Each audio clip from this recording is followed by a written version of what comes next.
You're listening to the REI Marketing Nerds Podcast, the leading resource for real estate investors who want to dominate their market online.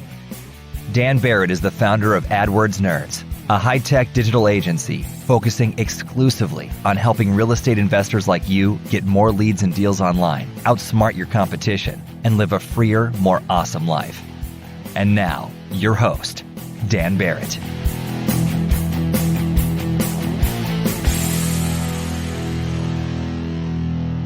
Hello, everybody. Welcome to this week's REI Marketing Nerds podcast. As always, this is Daniel Barrett here from AdWordsNerds.com. How are you? Hope you're having an awesome week. I'm a little throaty this week. It's, weather's doing its New England thing and making me a little raspier than normal. But this week, I've got a really interesting interview with Beau Kriedermann. Now, Beau is an investor in the Milwaukee area. And what Beau does really, really well is create an incredibly memorable and strong real estate investing brand around himself and around his own personality. And he's got a really fascinating story going from laid off and unemployed to just jumping both feet first into real estate investing. And he's had an incredible run. So without any further ado, I want to get into my conversation with Beau so you can glean some insights and value there. So let's get straight into my conversation with Beau Kriedermann. All right, I am here with Beau Kriedermann from BeauBuys.com. That's B-E-A-U buys.com. He's a real estate investor. He's out in the Milwaukee area, basically anywhere driving distance from Milwaukee. He is investing there and doing a really incredible job. So I want to make sure we kind of jump straight into this conversation. Beau, thank you so much for coming on the show, man. It's a pleasure to have you. Thank you for having me. Yeah. So I like to jump in and kind of, jump in by looking back. And I'd love to know how you got started in real estate investing. What was your into this whole kind of industry? Yeah. Well, I got started in 2008. So right as things were kind of crashing is when I jumped in. So I had bought my own house. I was working a normal job, like a kind of a crappy job. And I've never actually had a good job. I've only worked for myself when I started making any kind of money. But I was working kind of a crappy job at a university locally here, doing like basic tech support and stuff for classrooms. But they decided that they were going to downsize and make some layoffs. So a little bit before that, I had bought a house and I fixed it up and I was going to try to sell it and buy a nicer house. So I had done the work myself. And I did a thing called How to Sell Your House in 5 Days. So it was a book. And the whole concept was you list your house for half of what you think it's worth. And you hope that people will come see it and then they'll get all excited about it. And then they'll bid each other up over to what it actually is worth. Okay. But that did not work. But it was a good concept. And I think maybe it would have worked maybe 20 years ago or something, because they had you putting out signs in like the neighborhood and stuff. And I don't know. I just don't think there was enough serious buyers to actually, there's just too many ways to look at properties where I couldn't find the serious people in that method of trying to find people. But anyway, that did not work. But in the process, since I listed my house for solo initially, I met a real estate investor that came to see the house, and they kind of showed me how to get started, like buying a different house, or I kind of shadowed them and followed them around. So they actually wholesaled me a house just because they wanted to make a deal happen too. So it wasn't the best deal in the world, but at least got me started. So I bought that house and I was renting it out. And I think I bought one other house, and then that's when I got laid off. So I had two houses that I had never actually made any money, really. Got a couple of rent checks from the one I did rent out, but I had not actually succeeded in any way, shape, or form at that point. But I just decided to make a go of it and go full-time into real estate. So I did one, and there were some pretty dark days there for a while, but you do one and it works out, or you make $5,000 at it or something. And then you figure some things out, and then you do another one, and you do another one, and you just kind of keep building and keep learning, and slowly, very slowly, just keep putting things together. And I did a good job of just saving my earnings and reinvesting into the business rather than buying a bunch of crap or whatever. So that's kind of how I got started. Just kind of built over time. It blows my mind that it's just like how this all started for you was you were selling your house and you just happened to meet an investor. And it's like, it's been really surprising to me. A lot of people kind of start because of something like that. So what I'm so curious about is I think 9 out of 10 or 9.9 out of 10 people that went through that exact same experience, they would not have made the decision to pursue real estate investing. They would have gone out, gotten another job, right? Right. So I'm so curious, when you were in that situation where it's pretty dire, you had both these houses, you just got laid off. What was it that made you be like, you know what? No, I'm going to do this other thing. What made you jump into that versus kind of going back to what you were probably more comfortable doing? Yeah. I mean, I was pretty young. So I was in my early 20s. So, I didn't have a lot to lose really. I mean, I had my house that I'd bought, so I could have lost that. But I was living there. But my brother was living with me. It was basically house hacking where he lived there and he paid me rent. I owned the house. So my expenses weren't too terribly high. But I don't know. I just decided that I just got to try something and make a go of it. So now it just seemed like the time. I didn't want to get another crappy job and start over, working for somebody else. So I just tried this and it ended up working out. It did not work out at all at first. I mean, there's a steep learning curve. There's a lot of competition, but just gotta keep plugging away and read stuff online, read some books, try things, and some of them don't work, some of them do work, and you just kind of take one step at a time. What is the Milwaukee kind of market like? Let's kind of flash forward to what you're doing now. How would you describe that market? Is it competitive? How do you think about where the market's at right now? Yeah, it is very competitive. In the last couple of years, it's gotten, I think everywhere is very competitive. Yeah. There's a lot of people. The thing I run into a lot is a lot of new people are starting. So a lot of new people that don't know what they're doing. So they jump in and they meet with potential sellers and they make offers that are too high and then they don't close, but then the seller's expectation is really high. So that's hard to talk them into your lower offer. Like, oh, I just had this other offer from 2 other people that was 30,000 more than yours. So, right. But they didn't close. And then there's just, even when you do go on another appointment, you're usually competing with a couple other people typically. But I think that's how it is everywhere. You just gotta keep trying and, make your best offer or try to build rapport with the seller, and some of them work, some of them don't. I think sometimes people are paying too much and you don't get those deals, but I don't know. You just, keep plugging away, as I said before. Yeah. Well, so something that you've done really well is, and I really encourage, so everybody that's listening to this, if you're an investor, I mean, definitely if you're a seller, but if you are an investor, go check out Beau's website. So you can see his website at beaubuys.com, which is BEAU buys.com. And one of the things I love about that, so first of all, I love the domain, I love the name, right? And and if you go check out this website, you are front and center on the website. Mm. And one of the things that you've done really well, that's actually super rare, is you've made yourself into a brand. The whole effect of that, going to that website, is I go there, I see you've got, like, on the current version, and I don't know, if you're listening to this in the future, who knows what this website's going to look like. But in the current version, you're literally holding a briefcase full of cash, which is really amazing. And I immediately am like, I know what you look like. I have a sense of your personality. You've done a really good job of turning yourself into recognizable brand. I'm wondering if do other people do that in your market, or is everybody kind of anonymous? What has that whole process been for you? Have you seen an effect from it? Yeah, I don't think anybody else really does that in my market. That's kind of the reason I tried to do it that way, is to have some kind of differentiation. You just have, if you Google "we buy houses," you see a lot of just kind of bland, generic picture of some big house that is too fancy for an investor to buy anyway, and then right.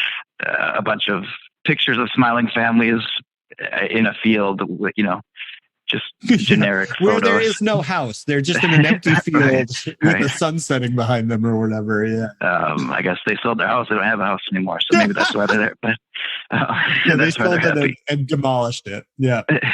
Right. So, so I figured I'd, show myself off a little bit, and because that's who I'm just a one man show at this point. So I do have an assistant that does some stuff, and I have contractors that do the work. But as far as who you're dealing with when negotiating, it's going to be me. So they can see me before I actually meet with them, and they know who they're meeting, and it's kind of like building a little bit of rapport even before you meet them, because they already know what you look like. They already have some kind of idea of who you might be, and then you show up and that's you. Yeah. I also did briefly I had a TV commercial on television, which is where the briefcase full of money, or the original briefcase full of money was. I actually got $10,000 in singles, and then I put straps that made them look like hundreds of dollars instead of single dollars. And I just was throwing money at the screen and stuff and talking about buying your house. But so then on those, like when you met people after they saw that, you could actually see the stars in their eyes. Oh my God, it's that guy from TV. He's meeting with me. Wow. Yeah. Which is because they already see you as like a leader at that point. Yeah. I mean, it's really interesting, the effect that has. So I'm really curious about that. Break down like the experience of what was it like having a TV commercial? It sounds like you're not doing it anymore. So what was the end result of it? Was it, was it like good for the business, but maybe not for long term? Or what was that whole experience like? Well, it was early on. So I hadn't really done a lot of pay-per-click or direct mail at that point. But again, I was pretty young, and I was like, oh, I want a TV commercial. That'd be so awesome. People would see me on TV. I'd be like a celebrity. So it was almost more, it was like 50% like wanting to be on TV and also wanting to do real estate deals. So, so you just killed two birds with one stone in this one TV commercial. It's amazing. Yeah. Right. So I did it, and it was really fun. You kind of feel like a big shot, which is always fun for me anyway. It doesn't happen a lot. So, they help you make your commercial, and you go into your TV studio and all that stuff and planning it. I planned it myself and wrote the whole thing myself. Not that it was that difficult, but yeah, it was a good experience. I did get a few deals from it. At the time I thought, oh, this isn't, it's kind of expensive. I'm not getting that many deals from it, but all marketing is kind of expensive. So, I don't know. I might do it again one day. The thing is though, when you do a TV commercial, you're blasting out to everybody. So whether they have a house or not, whether they're at a certain age, whether who knows, kids are watching, adults are watching, you can pick a time slot or whatever that, a certain demographic is paying attention. But with pay-per-click or direct mail, you can kind of pick who you want to see your ad. So your money is being spent more efficiently rather than just blasting everywhere. Although I probably got some deals that I wouldn't have gotten otherwise, because just people are seeing it that are not necessarily being marketed to in a different way. And actually, just recently this summer, someone called me and I did a deal where I made like $20,000 off the TV ad that they had seen, 7 years ago or whatever. So they saved my number that whole time. That's amazing. They put it on their fridge or something, and they were like, someday. Right. I don't know where they saved it. I don't know if they had the same phone that whole time and they saved it in their contacts. But they remembered me and they saw me. It was the same thing where they see you. I don't have any hair now, which I did then. But okay. I was going to say, I was like, maybe they remember the shaved head or whatever. But no, I didn't have. I had a small. I hadn't committed to the shaved head at that point. So, and actually, I wore a hat when I had the meeting. So, and then I did not wear that clothing. Like, oh, you look different. But, well, as a fellow shaved head brother, I'm a big fan of the shaved head. So I'm into it. Want to find motivated seller leads online, but don't know where to start? Download our free 2019 Motivated Seller Keyword Report today. AdWords nerds have spent over $5 million this year researching the most profitable keywords for finding motivated seller leads. And you can grab these exact keywords when you download our report at www.adwordsnerds.com/keywords. Yeah, I mean, it's so interesting with TV. I think you're right. One, TV is one of those things where its strength and its weakness is that it casts such a wide net. right? So exactly right. You're going to get deals no one would ever have gotten because no one's going to knowingly target this random person, right? But then the downside is it's pretty indiscriminate. But I also think too, there's something really interesting that happened. I think TV is one of those things, and I don't know this for a fact. I'm not a TV expert. You know this. Online is my thing. But TV's always struck me as one of those things where a lot of the value is running the commercial forever, right? There's a guy I live in Connecticut. There's a guy in our area. He was like a pawn shop guy, right? And he ran TV commercials here forever. And it was good old Tom. That was the thing. And when it's like all the commercials look the same as someone's like, I sold my earrings to Tom and he gave me $100. Good old Tom, like really awkward, really weird. Right. And he ran those commercials for like literally over a decade. And he's since passed away and his kids do it and they do the exact same commercials. And it's like, I still remember that. I've never gone to a pawn shop in my entire life, right? Yeah. I still remember the guy. So I think a lot of it's that cumulative effect of just, like you said, like that person saw that commercial like 5 years ago or whenever it was. That's pretty amazing. That kind of thing doesn't happen online. Yeah. I did try to make it where you have, some kind of hook. So my hook was, like I said, I had hair at the time. So I actually dyed a blue house into my hair. And then I said, my hair may be blue, but my heart is gold and my money is green. And that's when I held up the cash. You're willing to commit to it, man. I think that's what makes it work. You know what I mean? No one else is dyeing blue houses in their head. I think that's pretty amazing. Yeah.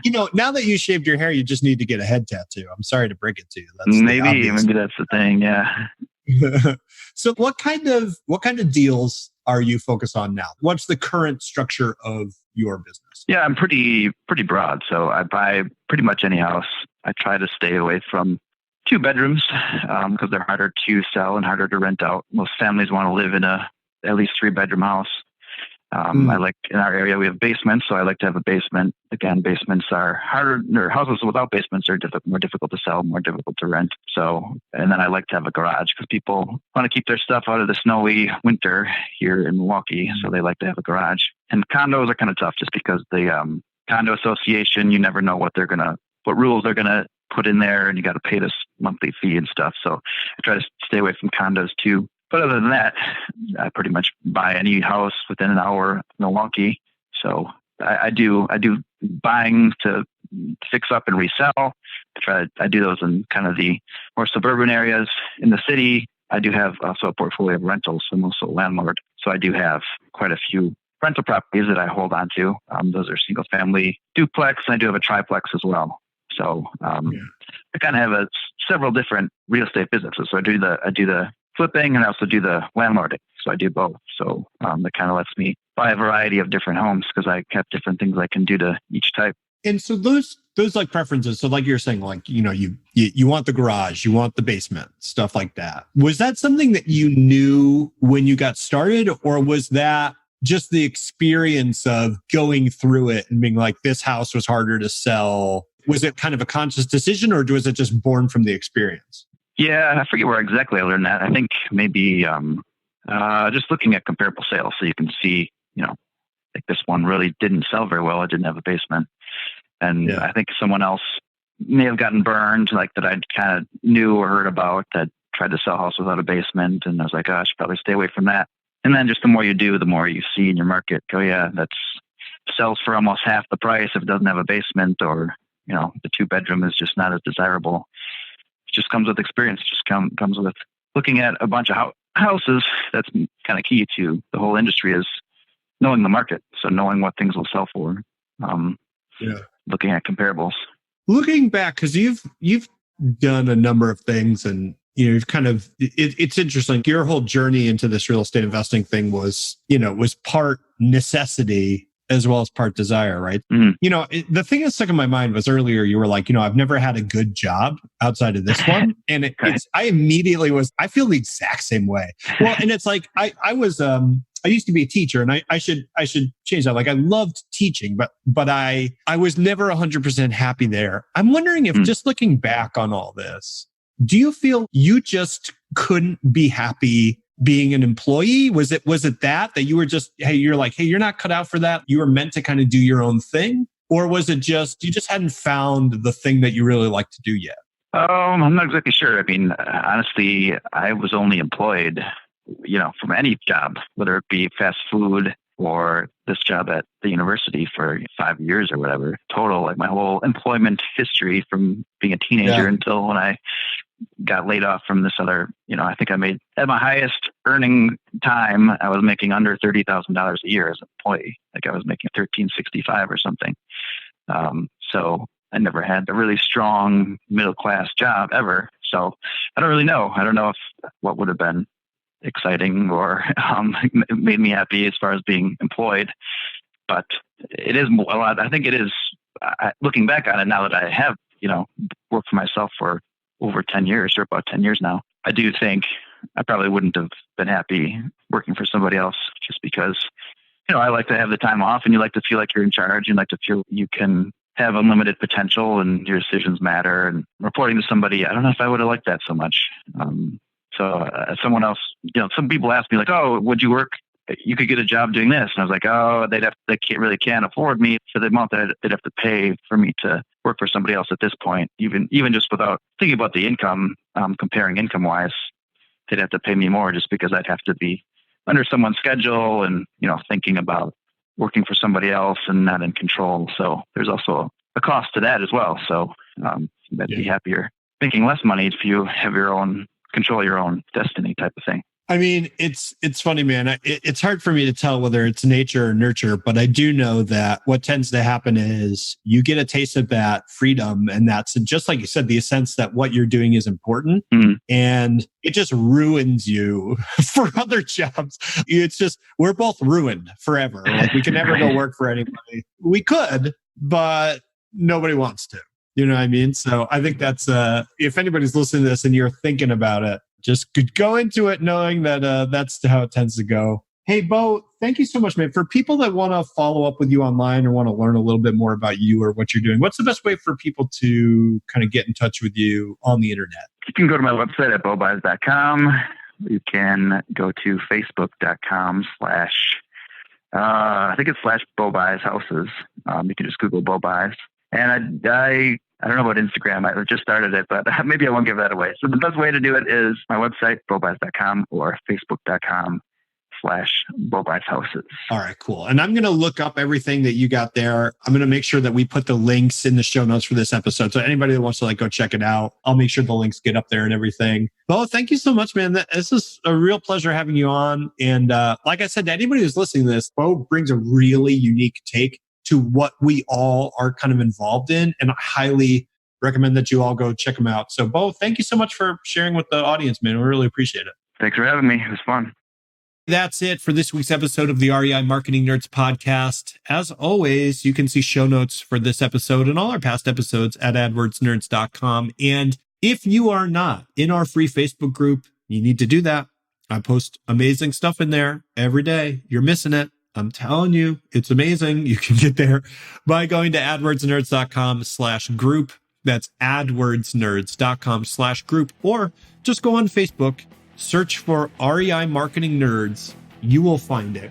Listen, everybody, I hope you're having an awesome week. I can't tell you how grateful I am for everybody that listens to this podcast, and that means you. So thank you so much, and I will talk to you next week. This is Daniel Barrett signing off.